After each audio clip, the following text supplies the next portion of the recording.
Hello বন্ধুরা, কেমন আছো? আশা করি ভালো আছো। আমিও ভালো আছি। এই দেখো বন্ধুরা, তোমাদের সাথে আজকে আমি শেয়ার করব আলু, লাউ আর পাবদা মাছের রেসিপি।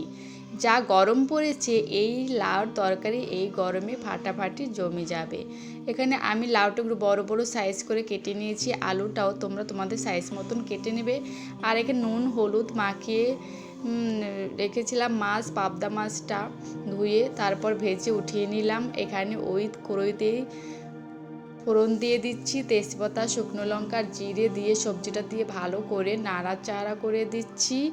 আমি সবার আগে মশলাটা একটু সর্ষের তেল দিয়ে ভেজে উঠিয়েছিলাম। এখানে মশলার জন্য নিয়েছি কাঁচা লঙ্কা, আদা, খুব সামান্যই মশলা দিয়ে এই রেসিপিটা খুবই ভালো লাগে। তারপর দেখো কিছুক্ষণ নাড়াচাড়া করে স্বাদ মতো নুন, 1 চামচ হলুদের গুঁড়ো দিয়ে ছোট্ট একটা বাটি 2 বাটির মতন জল দিয়ে দিলাম। বেশি জল দেওয়া দরকার নেই, এই রেসিপিটা গামাখা হবে, তাহলে খেতে ভালো লাগবে।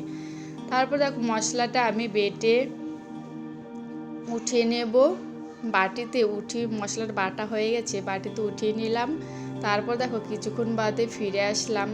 দেখো অনেকটাই ঝোল শুকিয়ে গেছে আর টকবক করে ফুটছে। তখন আমি ভেজে রাখা মাছটা দিয়ে দেব। ভেজে রাখা মাছটা দিয়ে নাড়াচাড়া করে আবারও কিছুক্ষণের জন্য ঢাকনা দিয়ে রেখে দেব। আবার কিছুক্ষণ বাদে ফিরে আসছি। দেখো কিছুক্ষণ বাদে ফিরে আসলাম। দেখো ঝোল অনেকটাই শুকিয়ে গেছে। আর আমি ভালো করে মাছগুলো উপরে যেহেতু, তাহলে মাছগুলো মিশিয়ে দিচ্ছি তরকারির সঙ্গে। আর এখানে আমি ওই বেটে রাখা লঙ্কা আদা বাটাটা দিয়ে আবারও কিছুক্ষণ ঢাকনা দিয়ে রেখে দিলাম। কিছুক্ষণ বাদে ফিরে আসলাম। দেখো কি সুন্দর হয়েছে তরকারিটা।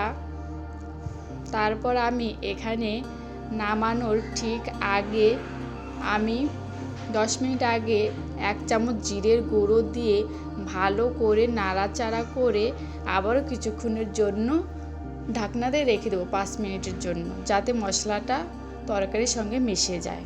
দেখো রেসিপিটা আমার রেডি। কেমন লাগলো ভিডিওটা বলবে প্লিজ কমেন্ট করে।